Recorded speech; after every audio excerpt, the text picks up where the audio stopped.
رمضان المبارک کا مہینہ رب رحمان کی جانب سے میرے پاس اور آپ کے پاس اللہ کی ایک بہت بڑی عطا اور نعمت موجود ہے۔ اس میں ہم خیر و برکت کو اکٹھا کر سکتے ہیں، بھلائیوں کو اکٹھا کر سکتے ہیں، اللہ سے ہم جہنم سے آزادی کا اور جنت کا سرٹیفکیٹ لے سکتے ہیں۔ ہم اپنے سلف صالحین کو دیکھیں کہ وہ رمضان المبارک کیسے گزارتے تھے۔ رمضان المبارک میں زیادہ سے زیادہ ان کا شوق یہ ہوتا تھا کہ ہم جتنا ہو جائے عبادت کر لیں۔ رمضان المبارک سے قبل ان کی زندگی کو دیکھیں، وہ 6 مہینے یہی دعائیں کرتے تھے کہ اللہ ہماری زندگی میں رمضان المبارک جیسا عظیم مقدس مہینہ لکھ دے، اور رمضان المبارک کے گزرنے کے بعد پھر 6 ماہ تک پھر یہی دعائیں، اللہ جو اس ماہ میں عبادتیں کی ہیں ان کو قبول کر لے۔ اب دیکھیں میرے پاس اور آپ کے پاس رمضان المبارک موجود ہے، ہم رمضان المبارک کی صحیح قدر نہیں کر رہے، اور جو رمضان کو حاصل کرنے کے بعد بھی اللہ سے مغفرت اور بخشش کا عظیم خزانہ نہیں حاصل کر سکتا، تو وہ ان احادیث کو اپنے سامنے ضرور رکھے۔ الصحیح الجامع میں آپ صلی اللہ علیہ وسلم کا صحیح فرمان، آپ صلی اللہ علیہ وسلم نے فرمایا من ادرک شہر رمضان فمات فلم یغفر لہ فادخل النار فابعدہ۔ کیا فرمایا کہ جس نے رمضان المبارک کا مہینہ اپنی زندگی میں پا لیا، پھر وہ فوت ہو گیا اور اس نے اپنے گناہوں سے بخشش ہی نہ کروائی، فادخل النار، پھر اس کو جہنم میں داخل کر دیا جائے گا، پھر کیا ہوگا، فابعدہ، پھر اللہ اس کو اپنی رحمت سے بھی دور کر دے گا۔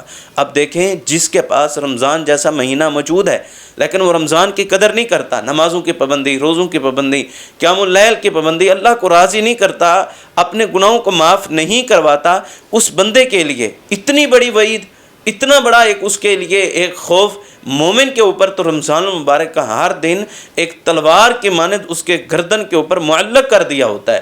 وہ ہر دن کو اپنا آخری دن تصور کرتا ہے اور اس میں زیادہ سے زیادہ عبادتیں کرتا ہے۔ اور ایک حدیث میں آپ صلی اللہ علیہ وسلم نے فرمایا، علامہ البانی رحمہ اللہ نے اس حدیث کو صحیح قرار دیا ہے، آپ صلی اللہ علیہ وسلم نے فرمایا رغم انف، خاک آلود ہو اس شخص کا ناک، من ادرک رمضان فلم یغفر لہ، جس نے رمضان کا مہینہ پایا اور اپنی بخشش نہ کروائی، اس کا ناک خاک آلود ہو۔ تو یہ جملہ جو ہے خاک آلود ہونے کا، یہ ایک انتہائی ناراضگی کے اوپر عرب میں بولا جاتا تھا، یعنی اللہ بہت زیادہ اس بندے سے ناراض ہے کہ ناک خاک آلود ہو اس بندے کی۔ ایک حدیث میں آپ صلی اللہ علیہ وسلم نے فرمایا شقیہ عبد، بدبخت ہے وہ بندہ جو شخص رمضان کو بھی پا لیتا ہے اور رمضان میں اپنی بخشش کو نہیں کروا سکتا۔ اب دیکھیں اتنی بڑی احادیث، اور مومن کے لیے تو ایک بہت بڑی پریشانی ہے۔ اسی طرح ایک آپ صلی اللہ علیہ وسلم کی اور روایت، آپ صلی اللہ علیہ وسلم نے فرمایا بعود من ادرک رمضان فلم یغفر لہ، دوری ہے اس شخص کے لیے، کس چیز سے؟ اللہ کی رحمت سے اس بندے کے لیے دوری ہے۔ جس بندے کو اللہ اپنے سے دور کر دیں گے، اپنی رحمت سے دور کر دیں گے، وہ کیسے جنت میں جائے گا؟ اور آپ صلی اللہ علیہ وسلم نے ایک مرتبہ صحابہ کرام کو فرمایا کہ اللہ تعالیٰ کی رحمت کے بغیر کوئی شخص بھی جنت میں نہیں جا سکتا۔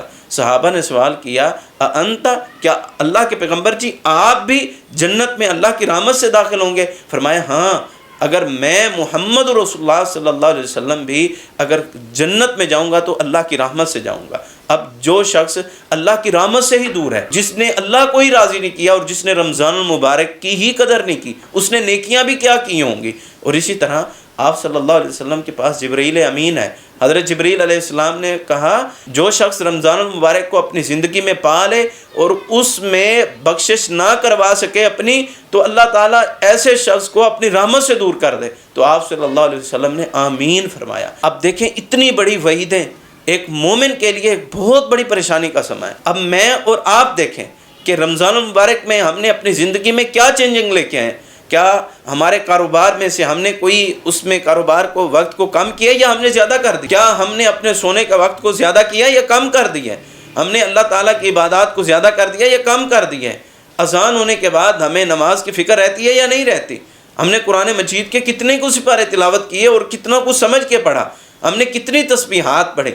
اور آپ صلی اللہ علیہ وسلم تشریف فرماتے، آپ صلی اللہ علیہ وسلم نے فرمایا صحابہ کرام اپنی ڈھالوں کو پکڑ لو۔ تو صحابہ کرام نے فرمایا اللہ کے نبی جی دشمن تو نظر نہیں آ رہا، حال من عدوین، کیا واقعی دشمن کے لیے ہم اپنی ڈھالوں کو پکڑ لیں؟ آپ صلی اللہ علیہ وسلم نے فرمایا دشمن نہیں بلکہ کل قیامت کے دن کے لیے کچھ ڈھالیں اکٹھی کر لو۔ جس طرح آج جنگ کے میدان میں آپ اپنی تلوار کے ذریعے ڈھال کے ذریعے سے آپ دشمن کا مقابلہ کر سکتے ہیں۔ اسی طرح کل قیامت کے دن آپ عذابات کا مقابلہ کر سکیں گے۔ کن کے ساتھ؟ آپ نے فرمایا سبحان اللہ والحمد للہ لا الہ الا اللہ واللہ اکبر۔ آپ ان کلموں کو پڑھ کے قیامت کے دن کے لیے اپنے لیے ڈھال تیار کریں۔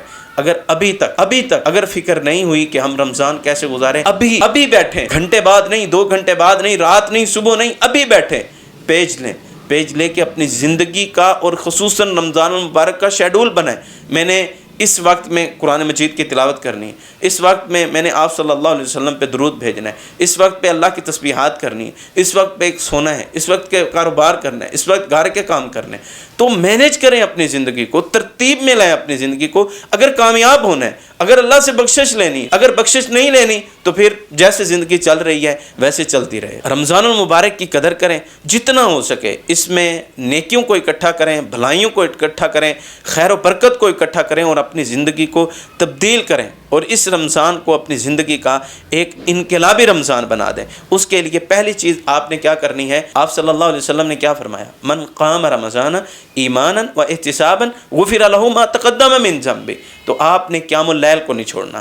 آپ کا قیام اللیل کرنا آپ کی غلطیوں کو دھو سکتا ہے، آپ کے گناہوں کو معاف کروا سکتا ہے۔ قیام اللیل میں سستی نہ کریں، 2 تراویحیں پڑھ کے